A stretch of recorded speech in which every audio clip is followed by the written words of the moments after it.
Hi everybody. This is a video series that I wanted to do, which is going to be an over-explained run of Fights in Tight Spaces. The goal here is to just, like it sounds, go into detail for decisions that I'm making, so that people who are struggling with the game can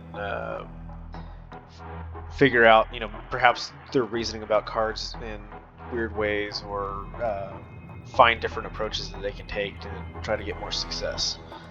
So because this is going to take so long, we will probably do this in several videos, but hopefully you guys find this useful. I'm going to do this with a balance deck first. That's the first one you start with. If you're struggling with the game, this is probably the one you're still using.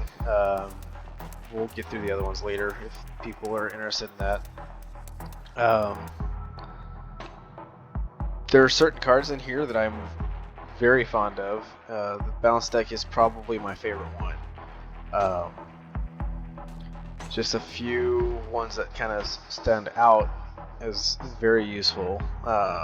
This deck has both a slip and a shift. These are hands down the best movement cards in the game.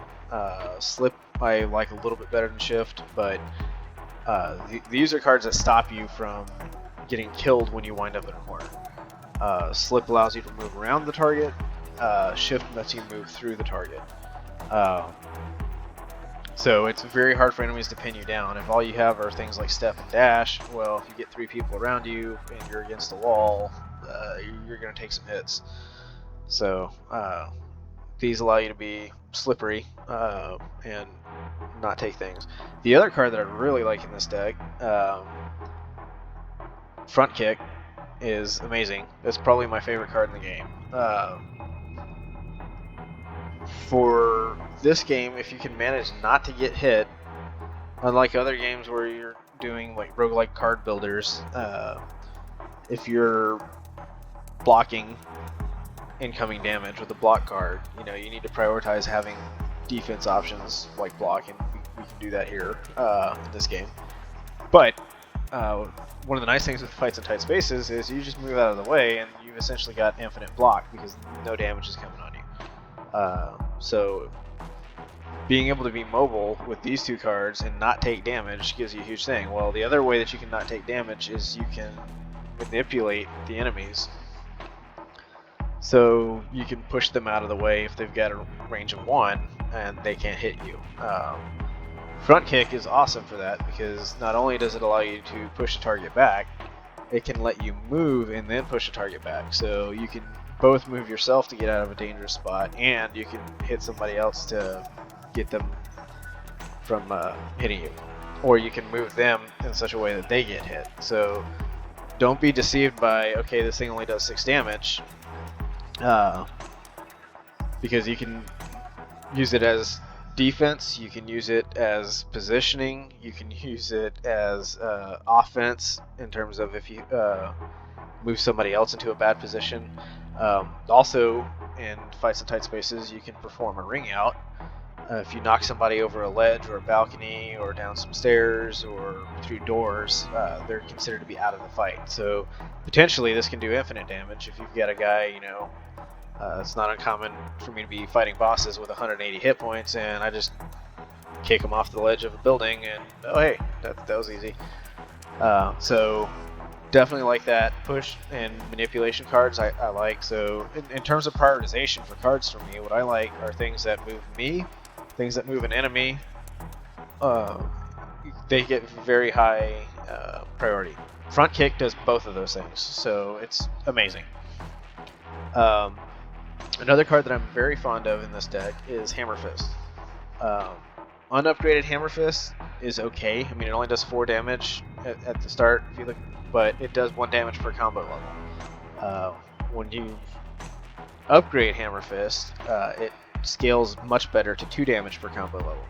So when you start getting to 10 to 15 level combo, you're hitting for 20 to 30, sometimes 40 damage with 1 attack, and it's got range 2 and does not move you forward, which is actually really handy for dealing for certain specific enemies that, you know, if some have auto attack and they'll hit you back, or some have counter attack. But if they have counter attack, and to my knowledge right now, I don't think any enemy in the game has counter attack with range more than 1. The closest to that is a rifleman, but we'll go through that when we get there. So another thing that I like about the deck here for the balance deck is the emergency move enhancement. So if we look down in the corner, you can see your enhancements and get details on what they do. Emergency move is nice because you get a free card that just sticks around with you, and the nice thing is it's a move 2 for 0. So on the rare occasion where you're not drawing enough movement that you need based on your card selection, this can let you get out of the way. The other thing that's kind of nice is when you have emergency move in your deck, since you start off with one of those, you only get one. It's remove on play, which means you can only use it once per fight. But if you have this, then that means you don't need to have your deck filled with as many movement cards in order to make sure you're mobile enough to accomplish certain objectives.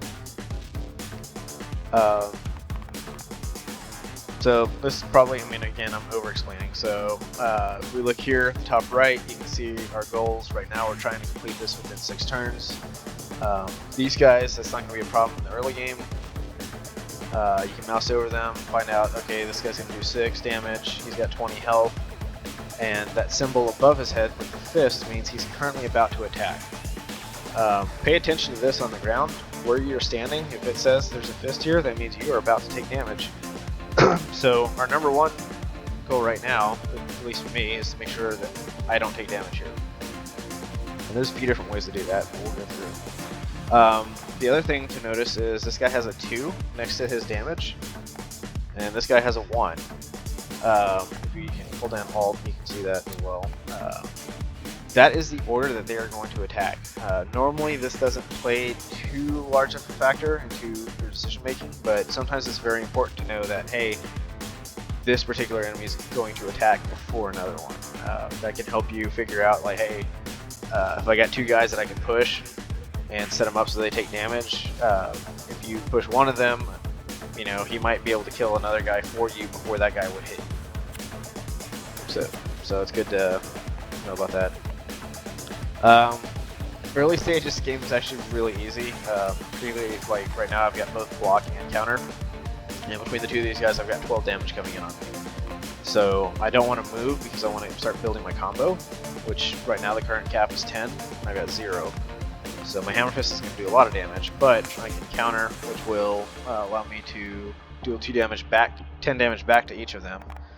I can block to make sure that I've got enough, so I've got 18 block. I'm going to handle 12 damage very easily, and then we'll just do a hammer fist. We'll get extra damage in. So I normally don't like head smash because it ends combo. Right now I don't have any combo, so this will hit me for 12. This card can be very dangerous. I tend to get rid of it pretty quickly because, 1, I don't like ending my combo because hammer fist doesn't scale up as well. The other thing that's important to know about this is this causes the target to turn to face you. So if this guy right here was facing this way and I'm like, oh, I'm just going to get a little extra damage on him, I put a head smash and it doesn't kill him, well, now he's turned to face me and he's going to attack me. So it's very important. I was surprised by that the first few times I was playing the game, and took a lot more damage than I expected to. So right now I don't have any combo, so ending it's not a big deal. If I was trying to build my combo up, I'd use hammer fist, but that's only going to do 4 damage. This one's going to do 12. And I want these guys to face me because I've got 18 block, which is enough to handle anything that they're shooting at me. And when they hit me, I'm going to do 10 damage back because I played the counter attack. So we'll go ahead and hit smash this guy. Really doesn't matter which one you hit at this point.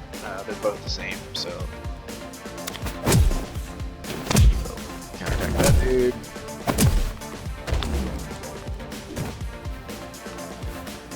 So now I've got 5 turns to take out the other 2. I took 1.5 out in 1 turn, so that's probably not going to be that terrible. Yeah. So my plan here, we'll just do a long strike on this guy. I can hit either of these guys, but I want to get him within kill range. and then slip.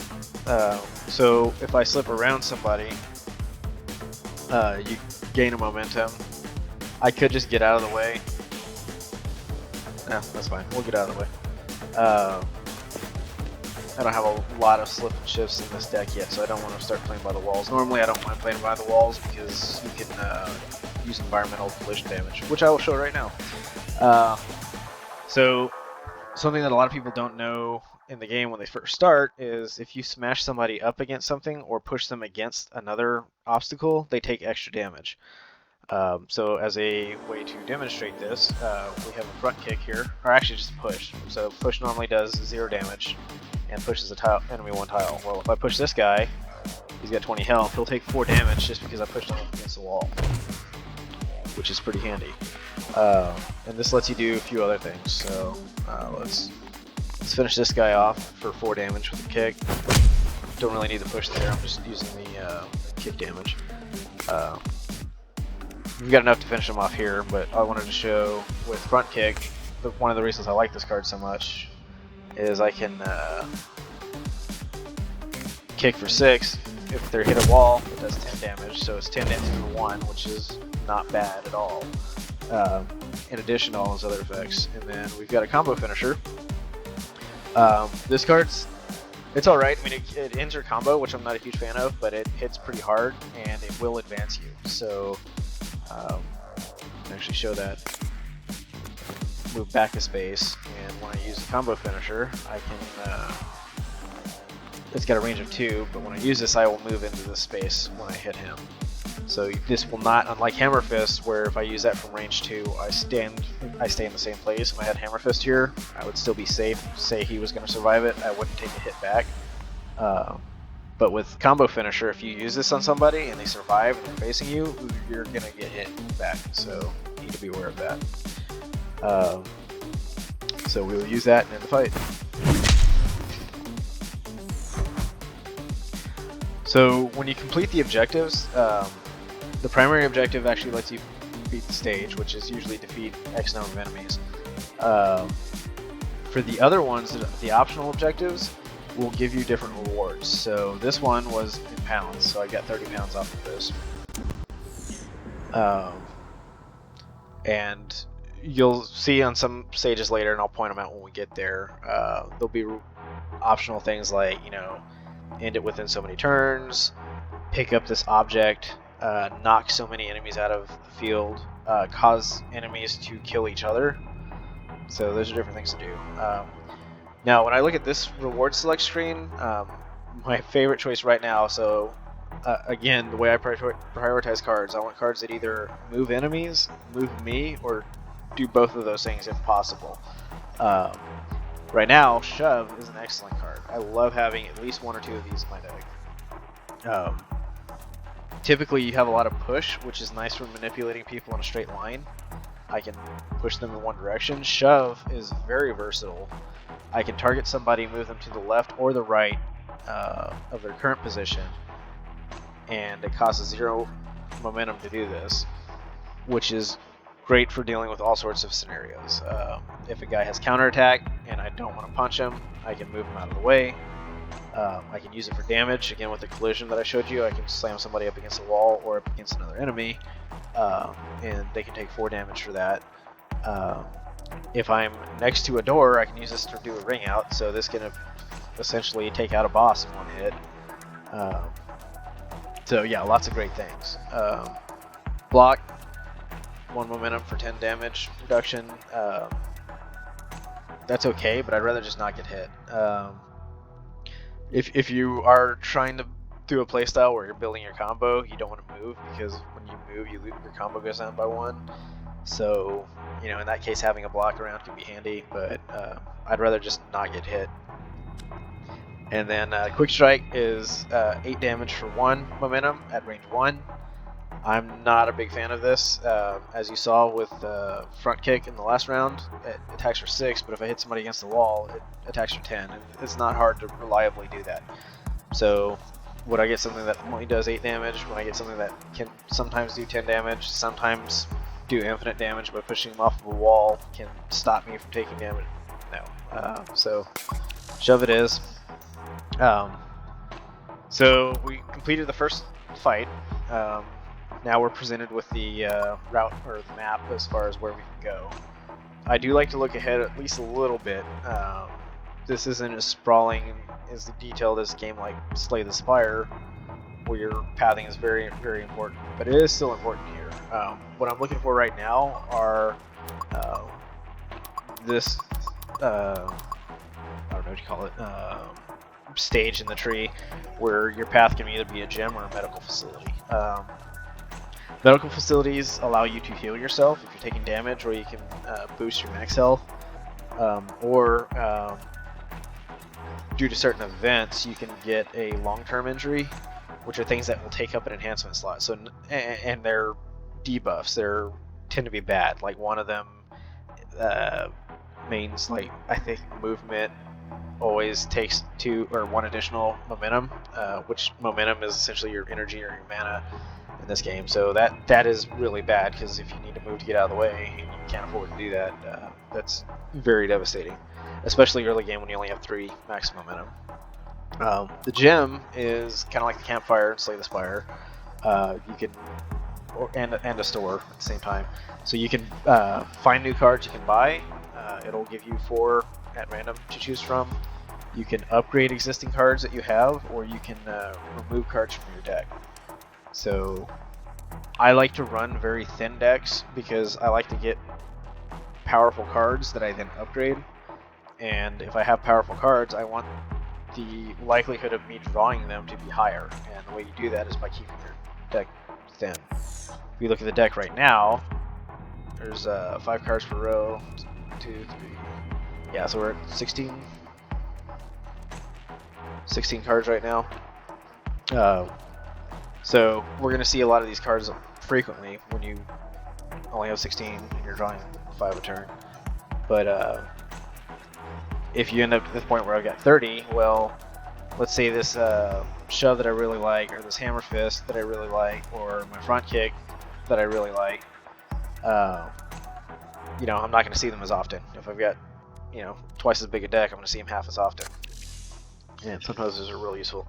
So I know I want to wind up at a gym, because that's how you really get powerful in this game, is keeping your deck thin, getting rid of the bad cards, and improving the cards that are good. So at all possible, I like to try to avoid having to go to a medical facility, because you're just losing a lot of potential power, and this will affect you. This allows you to snowball. So if you miss a lot of gems in the first couple maps, then you know you start seeing the effects. You won't be as strong with your deck, which means you don't complete some of the optional things, which means you're not getting as much money, which means you can't afford the upgrades later, and so it just kind of compounds on itself. So it's important to be able to reach these. So now that I know that this is the path I want to take, when I start looking at how do I get there, so I have to go through this room to get to the gym, but I can go to either of these to get there. So then what I want to do is start looking at what type of fights these are. So here's an Alleyway Fight. It's 4 targets.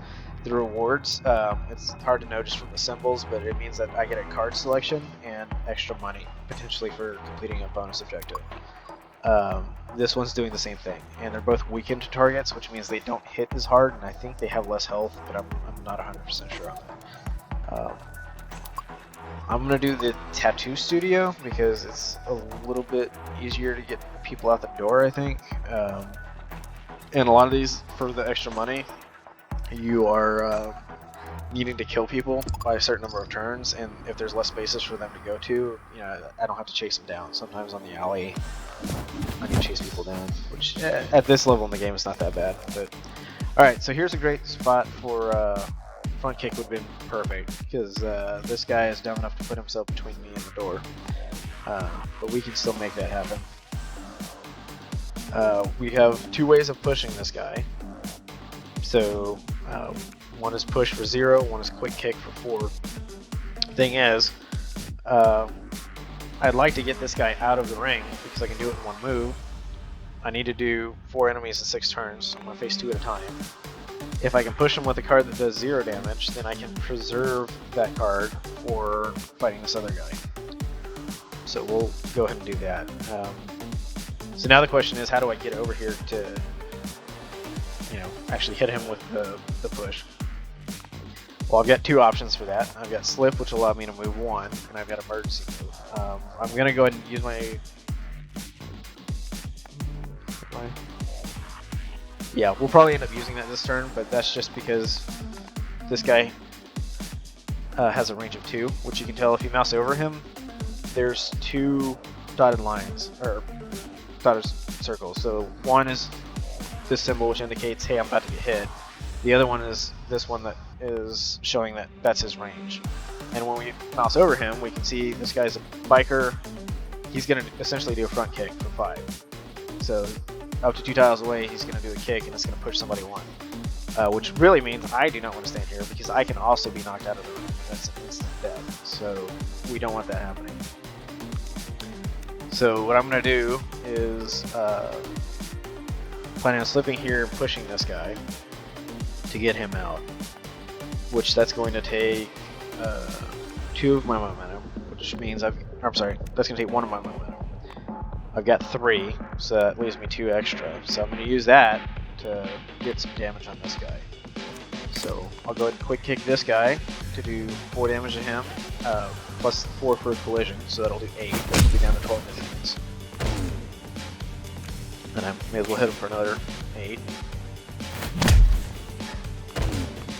And then we can slip over here, push this guy, essentially 18 damage with the push, because he's now out of there. This symbol you'll see when you take somebody out and there's an enemy coming. That means that somebody's coming into this spot. So there's ways to stop that if you are covering the spot with either you or you push an enemy into that spot. That enemy will not appear in the next round. Instead, they'll try to appear somewhere else. They'll get ready to appear in the following round after that one. So since I don't want to take damage, I'm going to emergency move out of the way.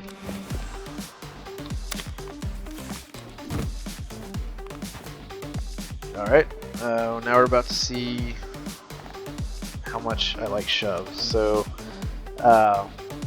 right now, this guy's only got 4 hit points. I've got a hammer fist, it's got range 2. I don't want to move. I could kill this guy with a front kick, but I don't want to. So we'll just go ahead and hammer fist this guy, which will take him out. And then one of the things I like about shove is I can move people side to side. So I'll move next to this guy, and when I shove and I target him, I can push him this way or this way. Since this way kills him instantly, let's do that. So he had 25 hit points. That's now gone for 0 momentum. We're good to go. So now we're on our last guy. What we do here is not terribly important. At this stage, they don't hit that hard. I'm going to take advantage of the fact that this is going to turn him around towards me. Again, this is something to be very aware of, because if you're not expecting that, it will surprise you. So let's hit him for 12, make him face me. The reason I want to do that is because I have a counter. So I'll keep this around for a little while, but he's only going to attack for 5, so I get 8 block, and I'll hit him back for 10, which will finish him off. So, oh.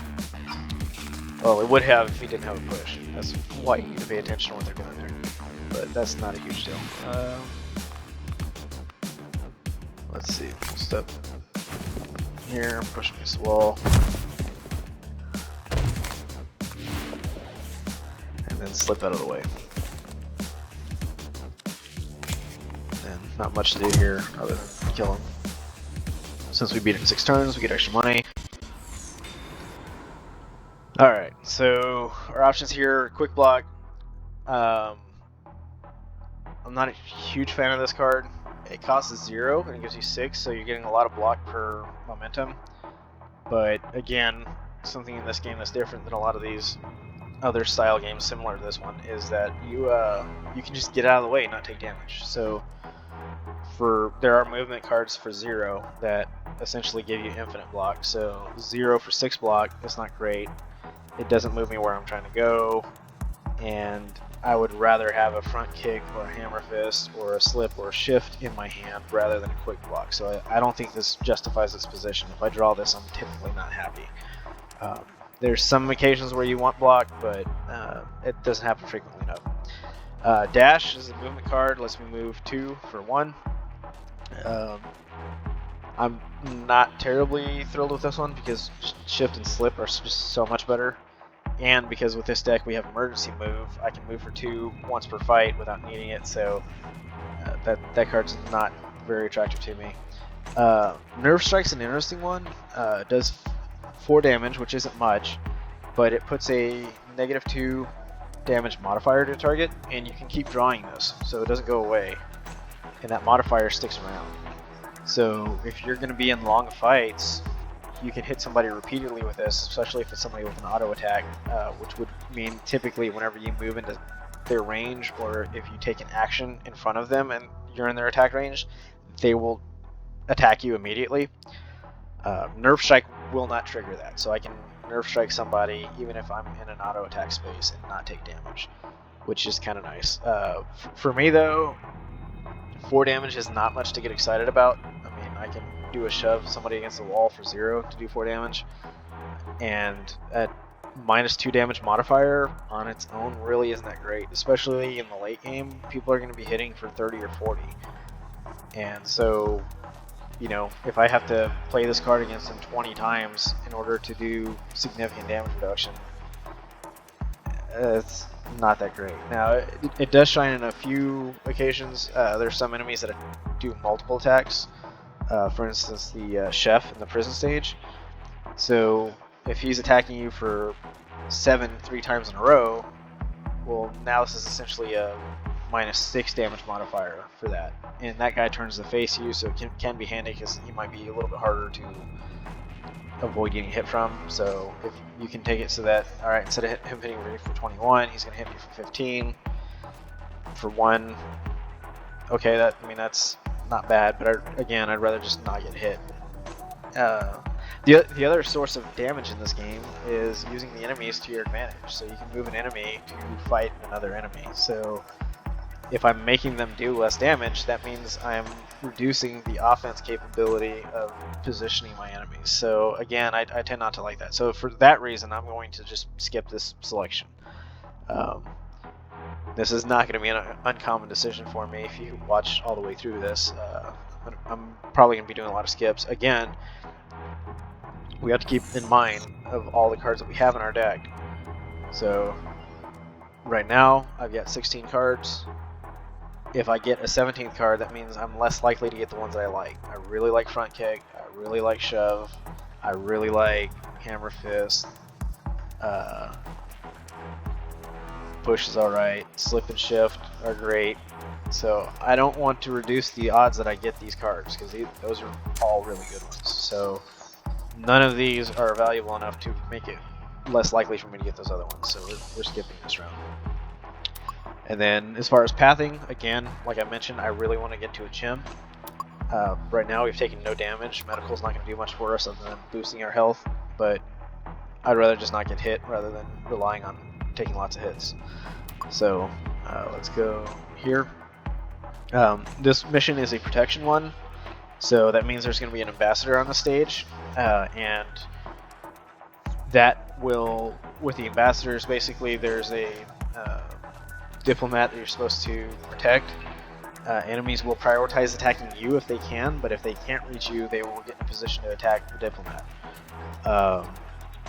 If you keep them alive by the end of the fight, then you get healed. So that's not a bad source if you're looking for rooms to go through.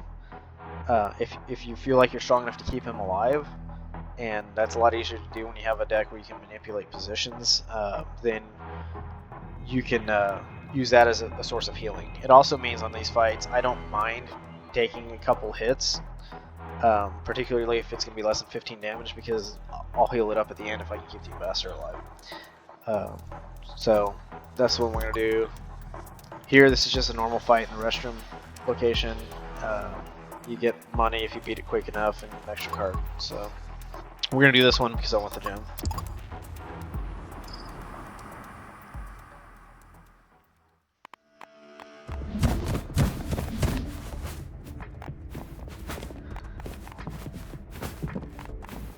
Alright, So there's 2 enemies here we haven't faced yet, I believe.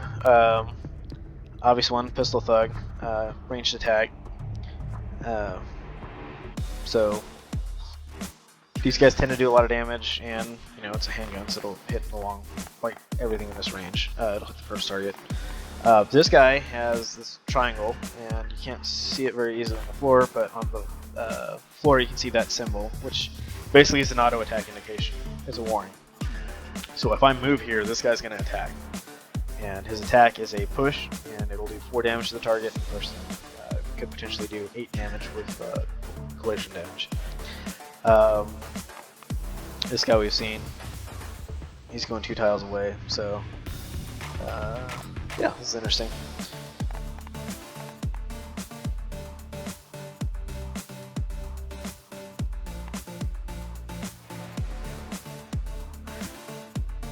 So I'm just thinking through where I can go here. Right now the ambassador's not in danger. If I move out of the way, he's gonna get shot by this guy. So in theory I can move here, push him.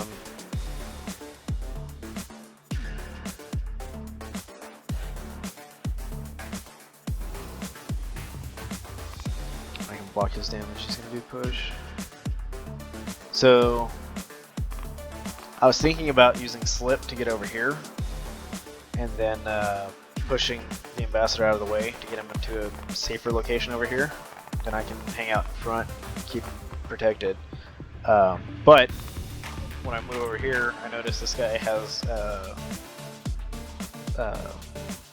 move turn of 1, so he's going to be the first guy to go.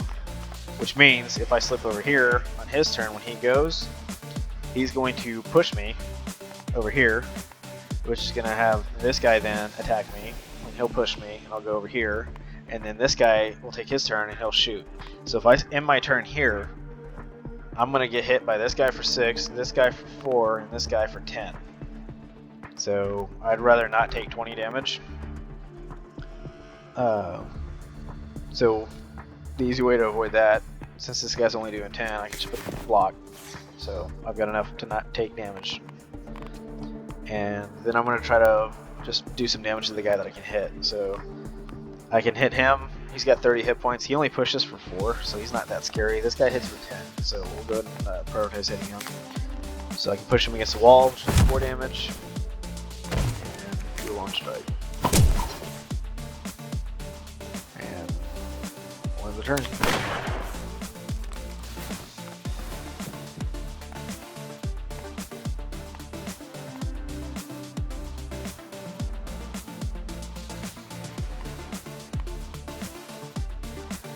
Alright, so we got a couple options here.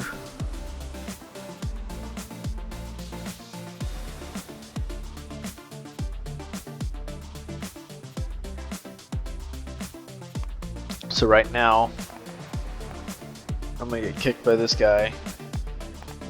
Since he moves first, he'll push me out of the way.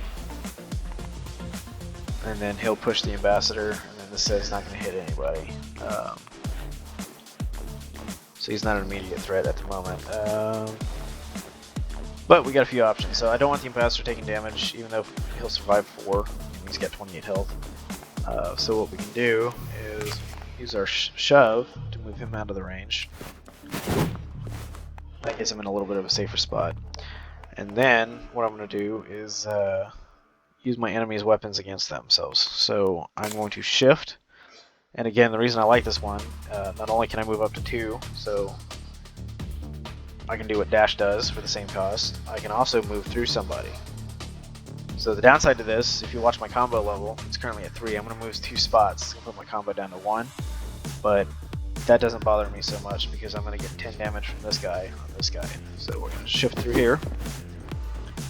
And then I'm going to kick him into the path of the other guy's bullet. Now if you look at this guy and you notice, he's got this waiting for target, so you can see the circle on the dashed circle.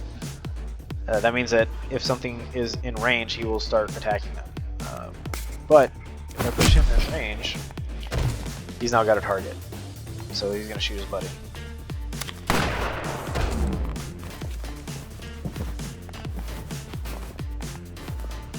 Alright, so we've got 4 guys we gotta fight, so there's still gonna be another one's gonna show up once I take one of these guys out. So I want to kill somebody to get that started because I still got 4 turns to beat this for the extra money.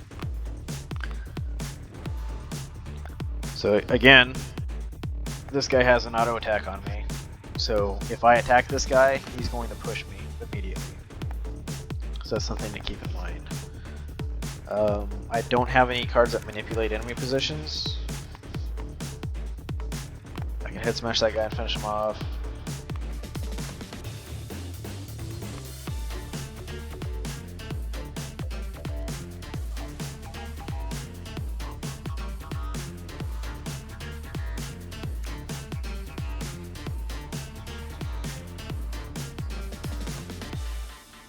So what I'm gonna do is I'm gonna slip out of the way so that I can still hit multiple people and not trigger his auto attack. Again, this is a little bit of a risky move because it's putting me up against the wall, but I'm intending to do enough damage that I'm not too scared of it. So we're gonna go over here. One nice thing about slip is when you do the diagonal movement, it does not drain my combo, so I still have a combo of 2. Which means I can do a quick strike on this guy.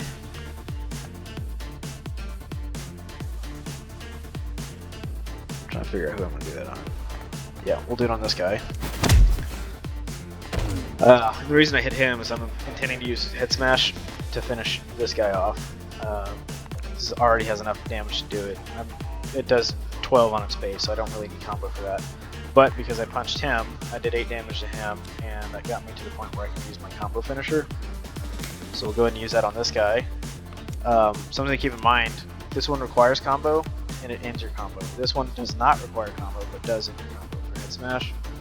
So if you do it in the right order, you can do a combo finisher to hit somebody for a bunch, and then you can head smash right afterwards. If I were to head smash this guy first, I would not have enough combo to use the combo finisher, so I can get extra damage by using this. So we'll put 14 on him, and then I can head smash this guy to finish him off. Since that finishes him off, I don't have to worry about him turning to face me, so we'll go ahead and do that.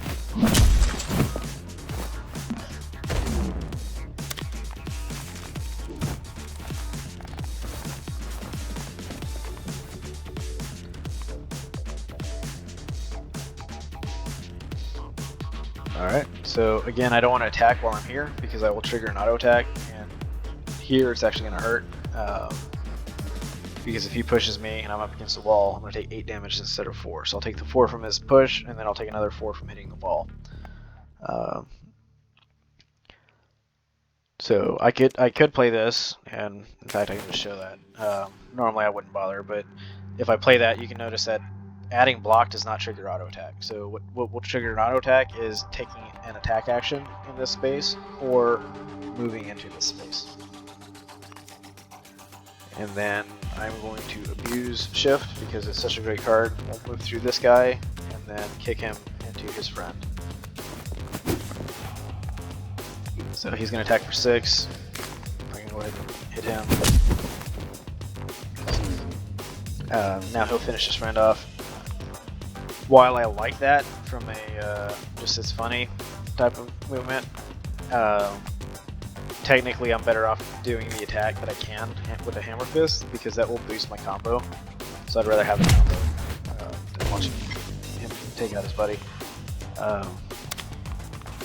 At this stage in the game, it's not that important to have one extra combo, but you know, if I draw another card that requires like combo finisher or something, it's nice to have that option. Alright, so he's going to push 2 tiles away, this guy pushes 2 tiles away.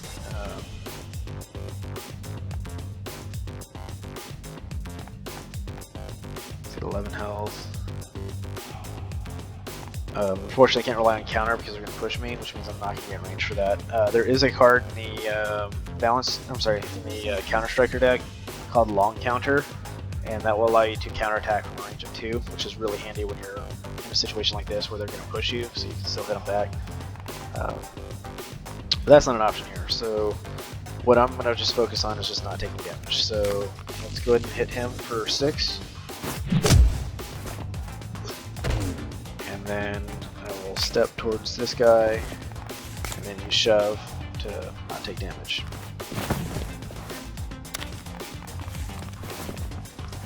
And again, since I'm closer and they have an option to attack me, they're going to go for me rather than the ambassador, so that's why I wanted to go this way, just to pull them away.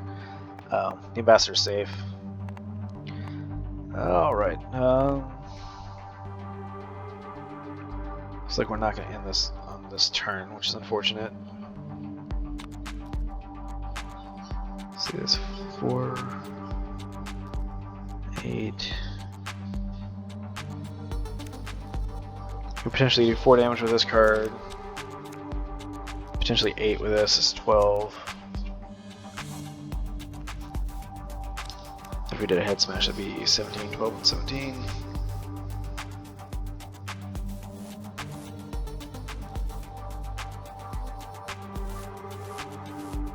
That costs 0. Just trying to figure out if I've potentially got enough damage. I did 4, 8, 12 plus 8, 20. So I could do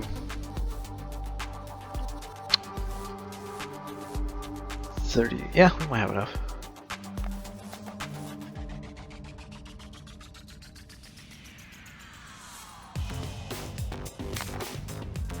So let's finish him off. We'll get a little aggressive. I'll use emergency move if I need to. Oh, this works.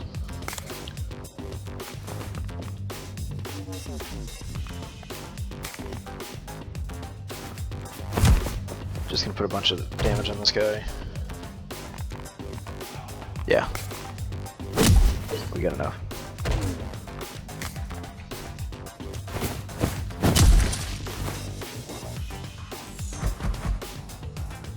So that was close. We were on the last turn, but got extra money off of it. Alright, so card selection time. Counter, if you're doing a counter build themed deck, this is probably worth picking up. For me, I don't like this because 1, it only blocks for 8 unless you upgrade it. And when things start hitting for 30, 8's just not going to cut it. 10 damage is respectable, but the fact that you can do it against multiple targets is nice. Counters do stack. I don't know if that's immediately obvious when you start playing the game. So if I have 2 counters on, I would have 16 block, and I would do 2 attacks or 10 against enemies that attack me. So if you've got multiple enemies attacking you and you can generate enough block, counter's kind of nice because you can put out a lot of damage that way. But that's not the playstyle I'm going for with this run. I'm trying to avoid damage, push people and manipulate them around, so we're going to avoid that one. Jolt is not a bad card. Doesn't seem that impressive. If you are doing things with a lot of cards that have combo requirements, being able to generate combo quickly is nice, especially when you upgrade it. You'll get more combo than 2. But right now, the only card that I have that really benefits from that is Hammer Fist, and I can just generate the upgraded one. When I'm looking at this, I can have an attack card potentially for 0 that will boost my combo by 1, which is half as effective as this, and it does damage. So this is a little less appealing to me right now, unless it was upgraded. And again, I don't have a lot of cards, so there are cards that require consume combo instead of momentum to use. If I had a lot of those cards in my deck, I would want something like this. If I had like right spin kick, left spin kick, and other cards are some of those, I think, like big overhand, I think is the name of it. There's a card that costs I want to say 6 momentum, or I'm sorry, 6 combo, but it does 30 some odd damage. So if I had a lot of those in my deck and I wanted to be able to reliably get to those, Jolt would be a really good option. I happen to like Taunt a lot. This forces an enemy to attack immediately, and it prevents them from attacking on their turn. So they take their attack early, which, you know, initially might not seem like a lot. But the other thing that's nice is that they don't really call out here in the tooltip. You can taunt any enemy on the map, which means you can taunt enemies that are far away. And particularly, what I tend to like to do is to taunt if there's a guy with a ranged weapon who's typically not going to attack on my turn. I can just make him attack one of his buddies, But the other option you have is you can make somebody attack early when you're not in the spot that you're going to wind up in, and then since they've already attacked, you can move into a spot where you wouldn't have otherwise taken damage. So I can force their attack to happen early. I can then show up in the range of that attack after it's already occurred and not take damage. So I really like Taunt. I'm going to pick that one up. And it costs 0. So especially early game, I've got 3 momentum. I like cards that cost 0 or 1 because I can play multiple ones. Alright, so made it to the gym. Right spin kick is one that I mentioned earlier. So this one costs 2 combo, and this moves somebody to the side. And this way it's only right, versus shove I can pick left or right for the tag. This one will always move them to the right, and it does 6 damage. Not a bad card. I don't mind having a couple of these in my deck. Focus costs 0 to give you a momentum. I don't have cards that cost a lot of momentum, so picking up a card that might let me play another card is not really something that I'm wanting to do, because I'd rather just have the card that I can play rather than potentially drawing a focus and not having it turn out useful. That said, this costs 60, and I'll probably run into something else like this later. So I'm not going to end up buying it right now, even though I do like this card. Step is just not great. This is the movement card you need so that the other ones appear good. Costs 1, moves you 1. It's cheap. And then again, counter. If I was doing a counter deck, I'd probably pick this up, but we're not doing that. Typically what I like to focus on is just thinning my deck out and getting rid of the bad cards. So because I don't like step, this only moves me 1, and I tend to have enough movement. I'm just going to pull this one out because it's rare that I pull a step on my card draw and then I think, oh hey, I'm glad I got that. So you'll notice when I did that remove card, I didn't really point it out, that cost 80 to remove the first card. For each gym that you go to, it starts at 80 pounds to remove a card, and then the cost increases by 80 for everyone that you've removed afterwards. So the second card I want to remove would cost 160, the third one would cost 240. This is a mechanism they put in to stop people from abusing like super thin decks. So because of that, my general strategy is, as I hit a gym, I like to try to spend 80 to remove 1 card, and then any leftover money I use to upgrade. And there's some upgrades you can get. I mean, I've only got 60 pounds, but there are some that are useful. I really like the slip upgrade. This is one I tend to focus on because it makes slip go from costing 1 to 0, which doesn't seem like a huge thing maybe at first, but if you only have 3 momentum and I can, if I've got 3 attacks in my hand that all cost 1, well, it's nice if I can use a movement for 0 to get in range to actually take advantage of those. So that can make a difference. The other thing is that slip will give you a momentum if you move around the target. So when you move on the diagonal. So this potentially can give me an extra momentum if it costs 0 and I gain 1. So I really like that. And it only costs 25, which is really good. As you upgrade things, the cost of future upgrades will go up. Another upgrade that I really like to prioritize is for Hammer Fist. Here. This one's kind of expensive, it's 120, but it increases the scaling. I don't really care about, okay, it does 8 damage as a base anymore. What I really like is that it does 2 damage per combo rather than 1 damage per combo. Because again, right now, max combo is 10. We'll do some stuff to increase our maximum combo. But if you've got 20 combo, instead of doing 20 bonus damage and doing 24, I'm now doing 40 bonus damage and 48 for 1. That's a much better deal. Cards I typically don't bother upgrading. Push, it does 6 damage. It's just not exciting. That tends to be the standard for most of the upgrades for cards, is you'll notice damage goes up by 6. So for Quick Strike, okay, it costs 30, I can boost that by 6, but again, when you start facing enemies that have 180 hit points, alright, I do 6 extra damage. I mean, it's just not exciting. Front kick I typically don't upgrade. Again, it goes up by 6, but you know, it's not terrible. I'm not going to be upset if I get an upgraded front kick, but the value for front kick is the push and the move, not necessarily the damage. Combo finisher is worth looking at. I tend to get rid of this one. It's nice sometimes just to have something that hits real hard. This one doesn't upgrade by 10, but it costs 160. So usually there's better options. If you've got a lot of money and you're keeping this card, it's worth looking at.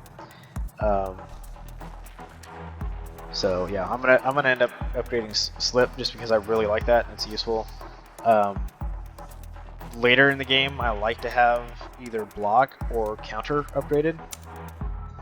When counter upgrades, the damage only goes up by 2, but really what we're looking at here is you get 7 upgrade on your block. So that's not bad. You go from blocking 8 to 15, which doesn't, I mean, you're almost doubling the value of the block on there, which is really nice. And there's pretty much a threshold between, you know, a lot of enemies, at least the lower level ones, will do between like 10 to 12 damage. So some of them, you know, some of the ninjas will do 18 a turn. So taking 3 damage rather than 10 makes it so that I might actually take advantage of counter, because later in the game when you're only blocking 8, like I'm not going to block 8 when somebody's attacking me for 20 just so I can do 12 damage. But you know, would I take 5 damage to finish them off and deal 12 damage to them? Maybe. So lately that's something I've been upgrading counter. I used to upgrade block. This is an increase in block by 8, which is slightly better, but you don't attack back, and it's only 3 extra blocks, so I tend to go for counter instead. But yeah, so we'll upgrade Slip. And that'll be it. Now again, I removed Step, which is because that's my least favorite card in the deck. Part of the reason for that is that you tend to... I haven't confirmed this, but just from what I've seen, it seems like the card draw mechanic has something in there to guarantee that you try to draw at least 1 move card if you've got one. So, since I'm guaranteed to draw one, I don't want to have a terrible one being one of those options. I don't know if that makes sense, but if I've got other cards like Slip and Shift, I'd rather have a chance of grabbing one of those if that's the one I'm going to get from that mechanic. Alright, so here's another one. We need to complete the level in 8 turns.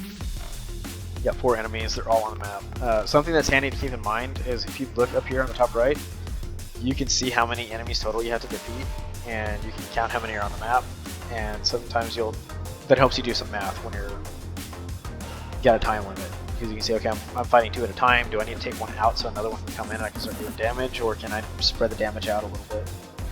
So here's a map where I can spread the damage out. So I think these guys are probably new for this run. They're interesting because they get 5 block every turn, so if you can't do more than 5 damage a turn, it's going to be hard to take them out. And then this guy, the welder, so he's going to charge. If you look when I mouse over him, he's got 3 tiles in front of him, so he will run up to that far away and deal 10 damage. He's not going to push or anything, but 10 damage is not something you necessarily want to take. The other thing that's interesting, he's got heavy, which means he cannot be downed. That means that you cannot use cards like throw, which knocks somebody down. Roll throw doesn't work. So there's a handful of cards that do that type of mechanic that won't work on him. So that guy, because he gains 12 block at the start of each turn, he can be hard, especially this early in the game, and because of the deck choices I make, I don't tend to have a lot of high damage cards. I tend to get that through Hammer Fist over time when I build up my combo, so I want to get rid of him. And fortunately, he's lined up right between me and a spot where I can knock him out, so I want to kick him. So we can do that. yeah, I'm not gonna use my taunt right now. So yeah, we'll do that. So I'll dash over here, kick him out. So one of our 4 guys is dealt with. And then I just want to make sure I don't get shot by this guy, so I'll move out of the way.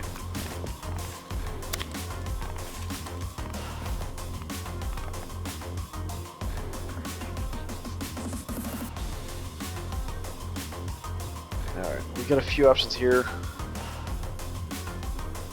I don't like normally using my emergency move unless it's a situation where this stops me from taking damage, but this early in the game these guys don't do that much damage. I'm not too worried about them, and I can take advantage of this. So my plan here, again, I can abuse shift.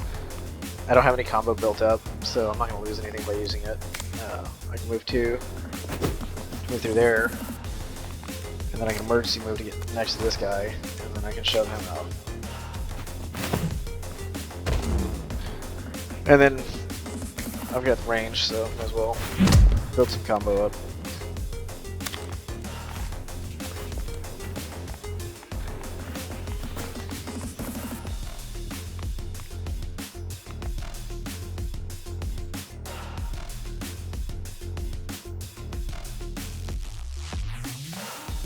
Alright, he's gonna hit for 8, 16.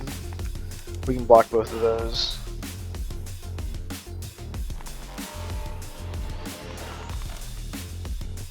So we'll just do that. I could kick one and move, but I don't think it's worth it.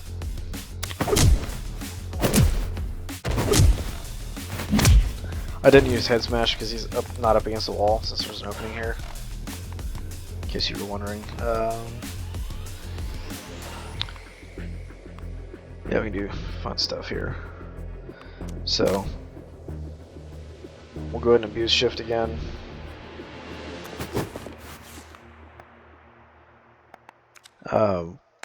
I will push him, mainly just doing this to get him in range, and then I'll use the, this will set him up so that the front kick will do the collision damage. So instead of hitting him for 6, we'll hit it for 10.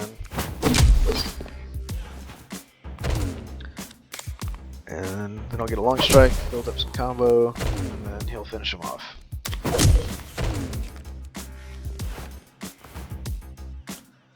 And then fight's pretty trivial from this point. Hammer fist to hit him. Combo finisher. If he survives that, I've got a head smash. Alright. So here, I immediately know I'm going for grapple. This card is just amazing. 0 momentum.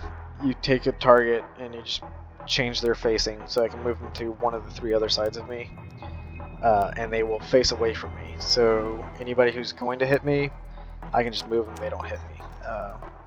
Which also means I can move them so that they're set up to get knocked out of the ring. I can move them so that they hit somebody else. I can move them so that they take damage for me instead of I take damage. It's just a really solid card. There's so much utility to this that might not be immediately obvious, and it costs 0 because it's already upgraded. This is hands down the right choice here. Quick block, again, blocks for 12. It's not terribly exciting. It costs 0, which isn't bad, but that's not going to do much for me. Hook kick, it's 12 damage. Gives you 3 momentum next turn, which is okay if you want momentum and you have things that cost a lot. But again, I'm not super excited for 12 damage. I mean, 12 damage for 1's not bad, but grapple lets me move an enemy who's going to hit for 20 and hit somebody, so this potentially has more damage. So we're going to grab grapple there. So I'm past the choke point here. Got to figure out where I'm going. I want the gem, so that pretty much picks my path for me. So we'll go and do the event. So this is an interesting one. I can lose a little bit of health and upgrade a card. Because I know which cards cost more, it's useful to look at your cards, especially if you haven't done that yet, and figure out which ones are expensive to upgrade so that you can abuse this. Because this lets me upgrade a card for free. And unfortunately here you can't see how much it normally costs. So block I think was 45 pounds to upgrade. So I can get 45 pounds of value for upgrading this one, or I can get 120 for upgrading this one. The combo finisher is 160, but that's not an exciting upgrade. So Hammer Fist is one that I like to prioritize, but it's kind of expensive. It'd be hard to get up to 120 after enough to remove a card. So I'm going to do Hammer Fist because that's my favorite one, and this increases the scaling capability. So this means I'll start being able to, if I'm in a fight that lasts a while and I'm able to build up my combo, Hammer Fist will start being a significant source of damage for me. Alright, and then we've got a gem available, so we're going to take that. Just looking at the cards here, again, this one's not bad, but it's not as valuable to me as removing a card. So we're going to remove a card. In terms of which ones to remove, you know, probably going to be Head Smash for me. Generally, I just don't like this card. In the first level against the Bikers, it's not terrible. It does enough damage that you typically can finish somebody off. But when you start going up in the next stage for the prisons, chances are that's not going to finish somebody off because they're going to have armor. Or I think they typically have around 25 health, so not so great for finishing people off. You have to be near a wall, or the enemy has to be near a wall in order to use it, and if they survive, they turn to face you. So with all those limitations, there's a lot of times I get this in my hand and I just don't want it, so I'd rather just not have it in my hand. So we'll take it out. And I've got 15 left, which is not enough to upgrade anything. So we'll take that one out. I tend to take Quick Strike out next because it's just hard to get excited for 8 damage. Alright.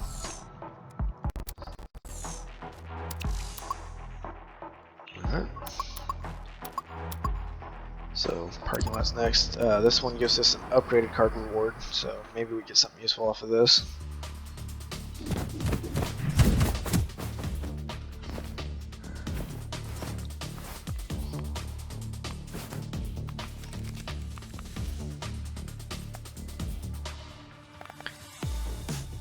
So we got Chunk, the biker mini boss. He also is heavy, so don't try to go up to him thinking you're gonna use throw to take him out. He attacks in a curve pattern, which is interesting because you can let him hit many people. The annoying thing about him is he gives all of his allies 4 block. So Pistol Thug, who normally doesn't have block, gets 4 block a turn because of that, which is kind of annoying.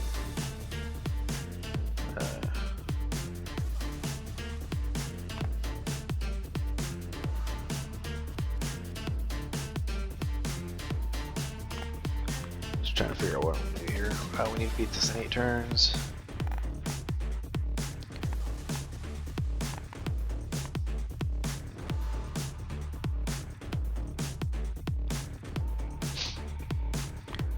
I'm just gonna put some hurt on this guy.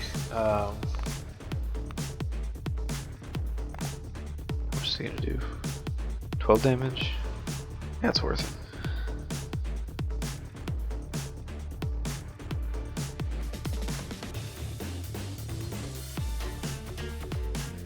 Yeah, so we got Long Strike. I can hit this guy. We'll do that. Now that we've gotten through his armor, I will taunt this guy so he can smack him for 12.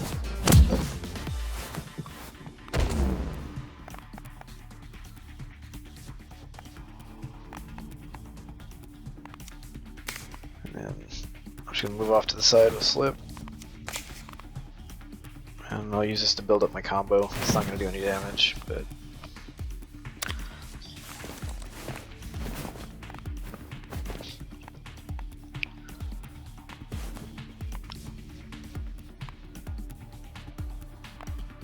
alright, so here's one where shift is really, or sorry, front kick is really handy to have. So you can use that to close the distance on this guy and get some damage on it.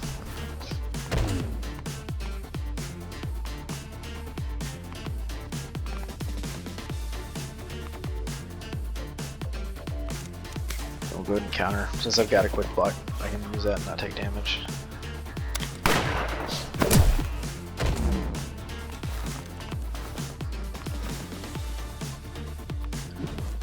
Alright, so we're starting to see the benefit of upgrading Hammer Fist. Instead of hitting for 5 and 6 like it has been, now it's starting to hit for 16.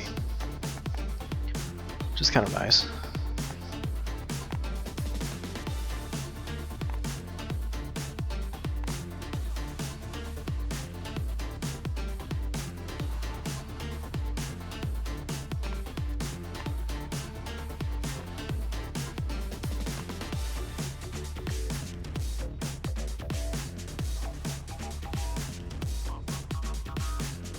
Trying to see if I want to kill this guy or let him live another turn so he can hit his buddy.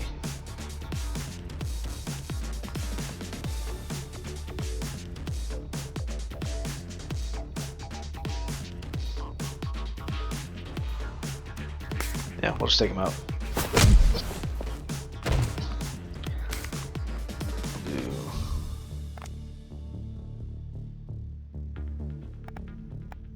Yeah, if I push him, he'll have moved in this guy's range, and he'll still attack you when I move out of it. So we're going to do that.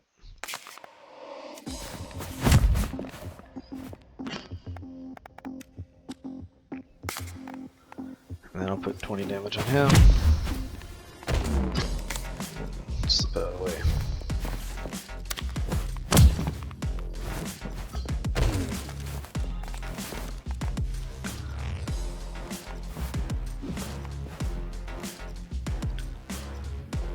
Alright, we get grapple, which is fun.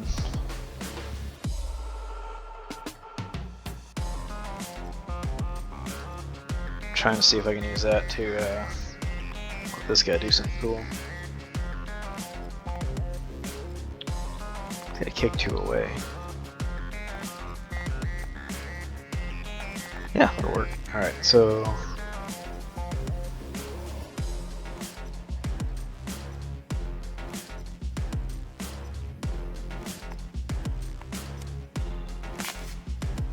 up here.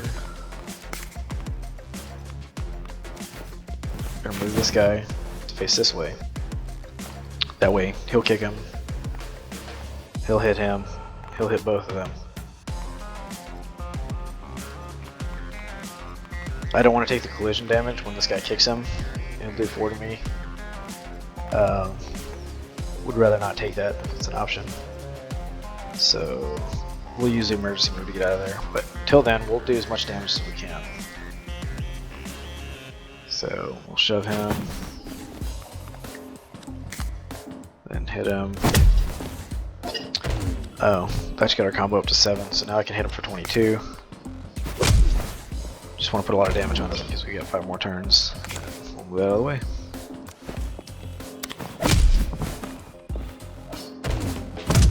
Oh. Well, clearly I should move 2. I had the ability to do that. I wasn't thinking that he'd push him back. So, yeah, it's good to think about those things.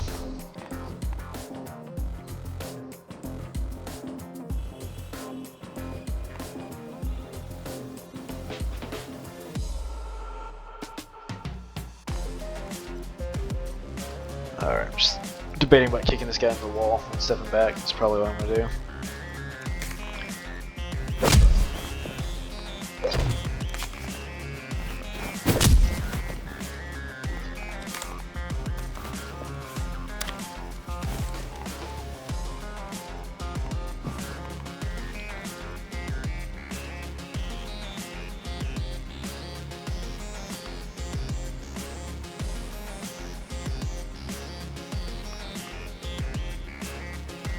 One thing that you can do with taunt is that it works nice with counter and force somebody to come up and hit me.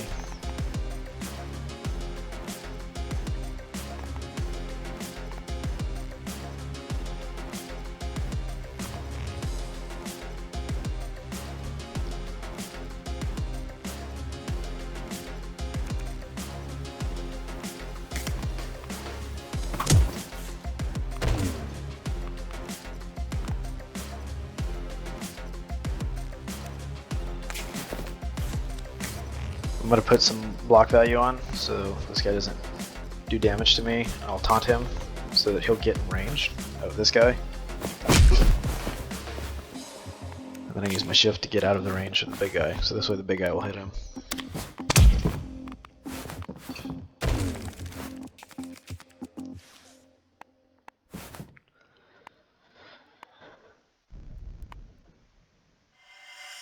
Oh, that's unfortunate. Still got 2 turns to do this. I'm just gonna slip to the side of him so that my push can make this guy hit his buddy.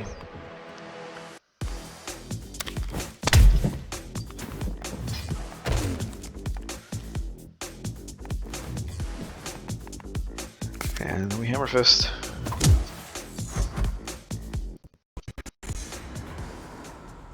All right.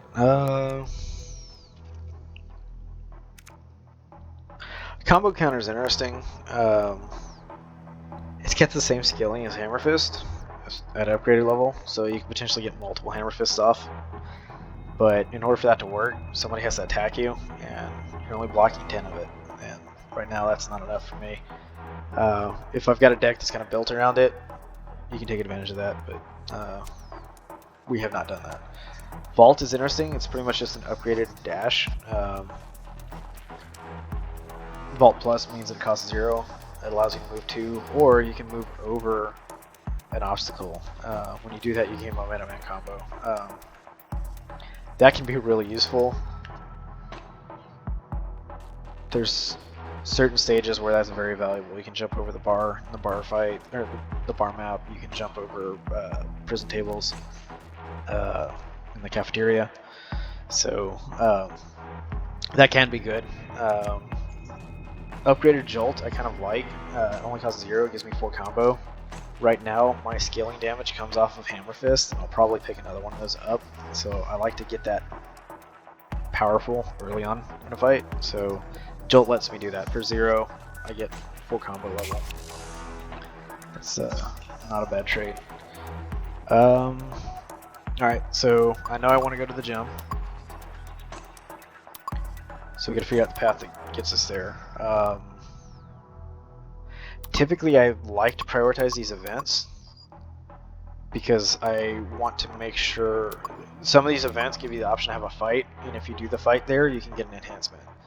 The enhancements are these buffs right here, and some of those are just, you know, pretty game breaking. You get one that lets you draw an extra card every turn. That's nice. So it's nice to optimize your chances for that. Now, that said, I've only got 75 pounds right now, and when I go to the gym, I want to have at least 80. I want to take something out of my deck. Otherwise, that's a wasted trip. So this will allow me to get money. It also is a protection mission, which means that there's an ambassador there, which means if I can keep him alive, I get health back. And between that unexpected hit that I took from the boss that did 12 damage to me, and then 10 from the previous event, you know, we're less than half health. So I'd like to get some of that back.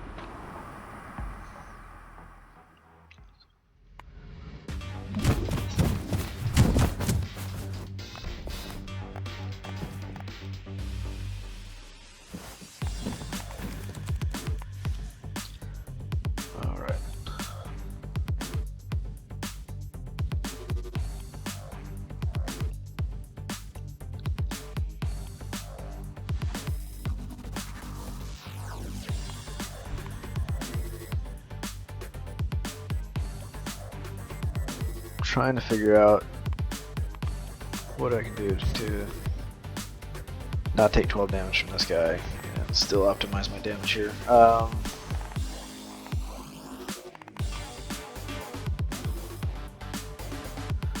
there's four bad guys. There's all 4 are on the map. So as soon as I take them out, they're just gone.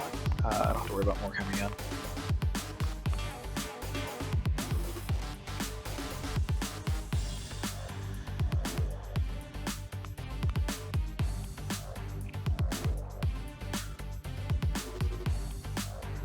So I think I'm just going to try to put damage on this guy as much as I can, and then I'll move out of the way so that this guy doesn't hit me. This might be bad, but again, out of the 12 remaining cards I have both a slip and a shift, and I've got a grapple, so I'm not too scared of being up against the wall here. So I'm going to shove this guy. A little bit of damage to both, although he just blocked all of it. Mostly I'm just building up my combo. So I can long strike this guy, and then now my hammer fist will hit for 12. sit back.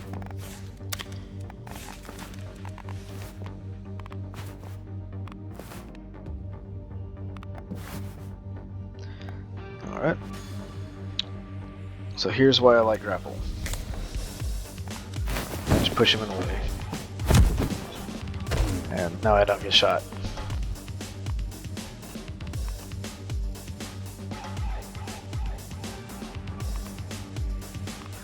Fortunately, the ambassador is going to take a hit.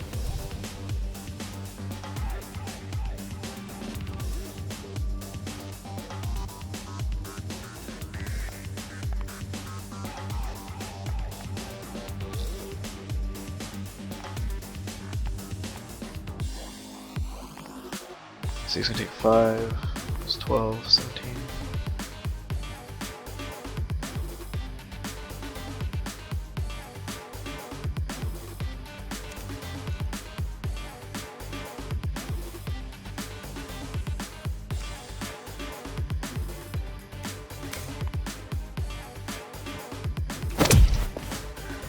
So I don't want to be stuck in the corner. I'm going to move over here, and I'm going to kick this guy so he's not hitting me, he's just hitting the ambassador.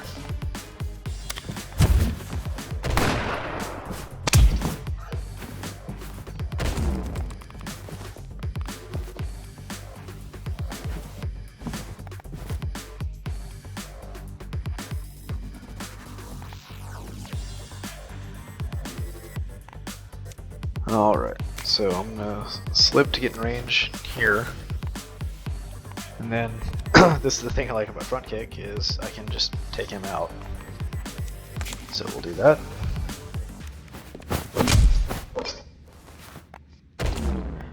Then I can taunt the boss to make him use his attack now.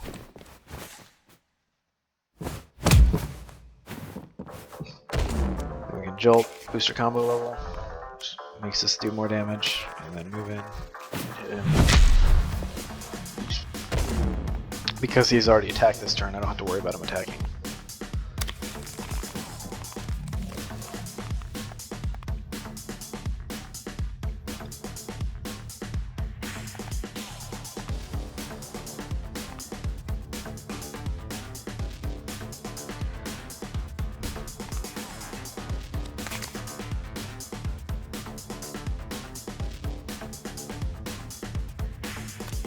Do a lot of damage this turn, but I can kick him out of the way.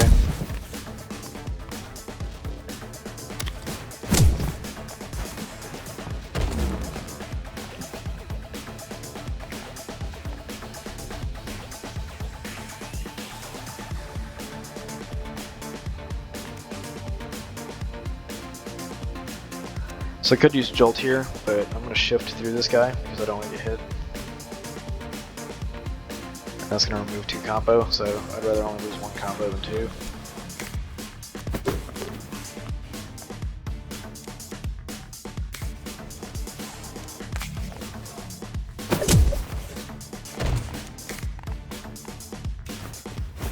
I'm kicking him just so there's movement in this guy's range, so that it'll force him to attack.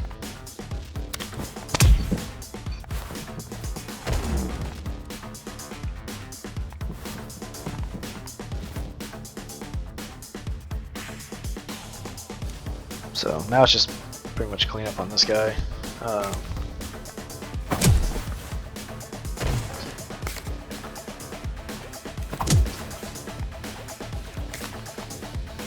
Just shove him out of the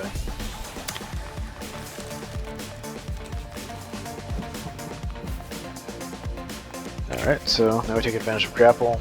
I can move him towards the wall so he's not targeting me. And then I can kick him against it.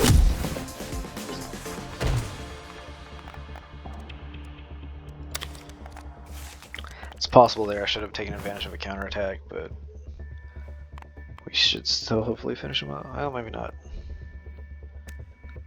Get 4, 10 damage. Yeah, probably should have done that. I'm not gonna have enough to finish him in the time limit.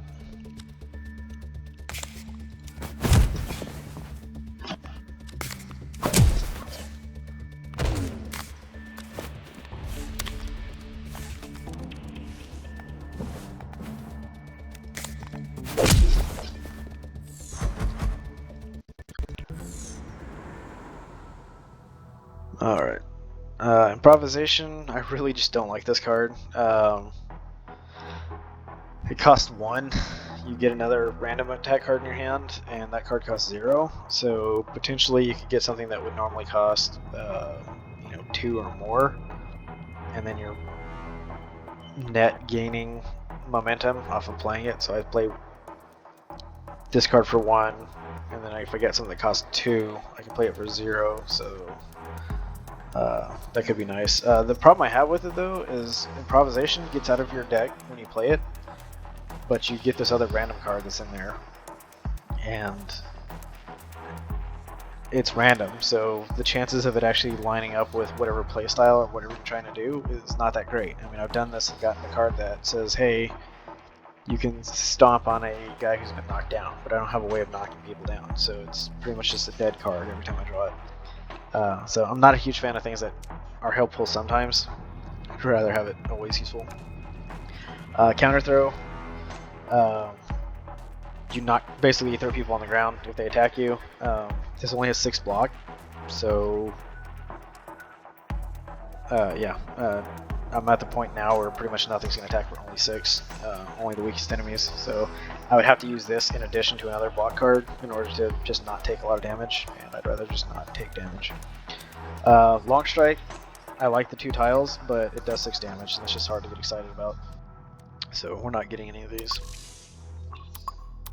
And unfortunately I did not make the money for killing that guy, so the gem is not going to be as useful.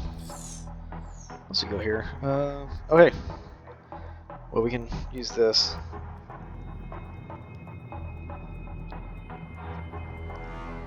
So we'll do an upgrade. I don't like the get a card. I don't know if it lets you choose that now. Some of these events give you cards at random that I just don't want. So there's a bug right now because it says I would have to spend 100 pounds. I only had 75, so I can upgrade.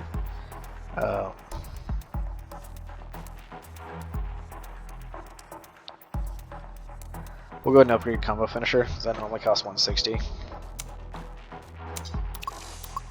So we can take advantage of that. Now it doesn't matter where I go. I can look at some cards here. Oh, man. Alright, I kind of wish I hadn't done that. I would have gotten another front kick for sure. I will pick up a front kick pretty much anytime it's offered to me. Hammer Fist is another great card. That's unfortunate. Alright, time for the final boss.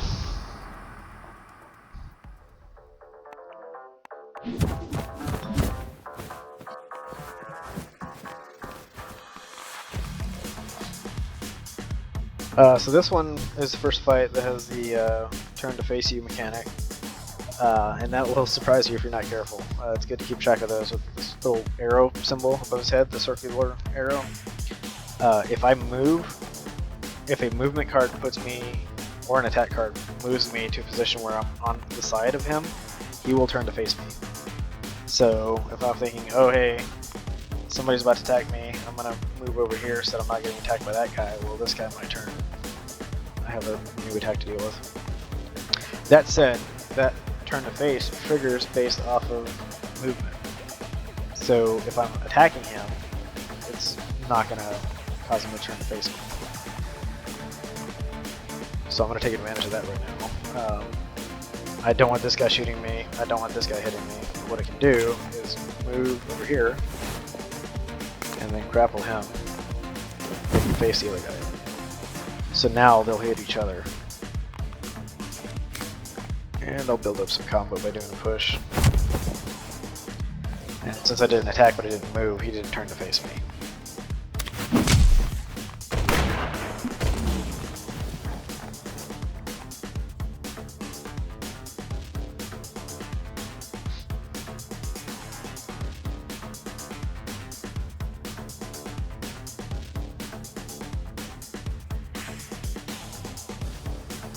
So right now I'm debating on whether I want to use my emergency move already.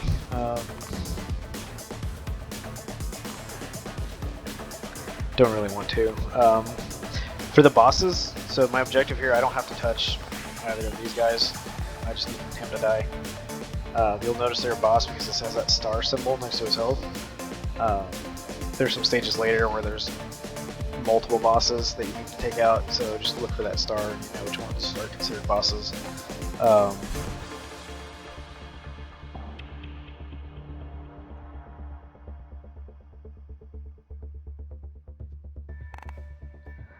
mean, I've got a few options here. I can step offline, and then taunt this guy, make sure he shoots.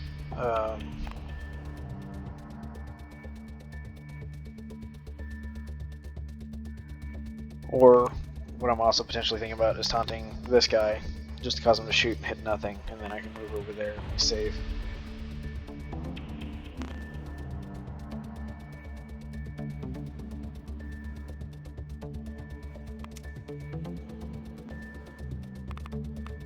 I've got plenty of time. I'm just gonna move over. And he's got a target, so he will attack.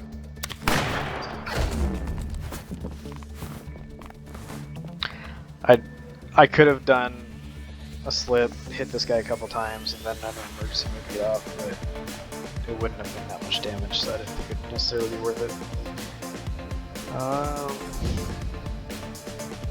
Yeah, here's a situation where I like having an emergency move.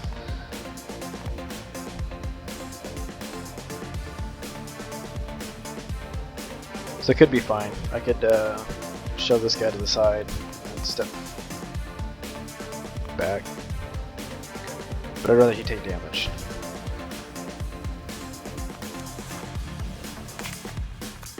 So I'm gonna move over here. Use my emergency move to move next to this guy. Notice he'll turn to face me. But I can do this.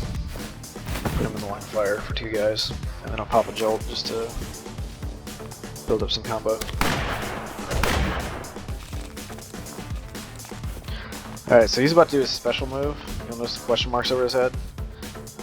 For this guy, you can see on the tooltip over there that he's going to summon reinforcements.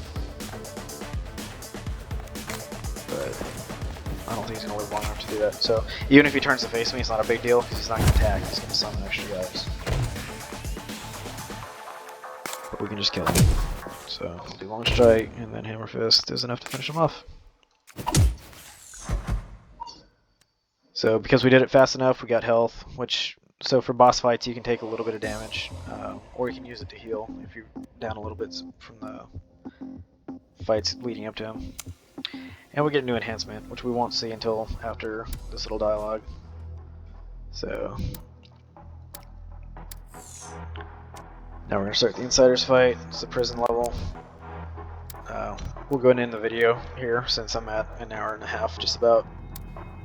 But I want to go through and figure out what is our enhancement.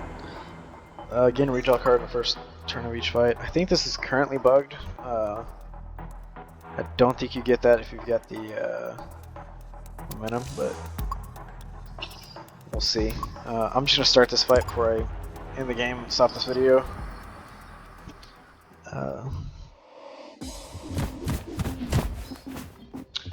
So we're about to start fighting prisoners. These guys, yeah, I didn't get the redraw. Interesting. Anyways, it's not that big a deal. These guys are pretty basic. They just stand and punch you, but they're gain damage every turn. So sometimes you can take advantage of that and just let them live, like let one of these guys live and get his damage really high, and then manipulate him so that he's hitting his buddies. When you start going against guys that have armor, like there's guys with padded armor and shotguns, it can be handy so that they can punch through that armor for you.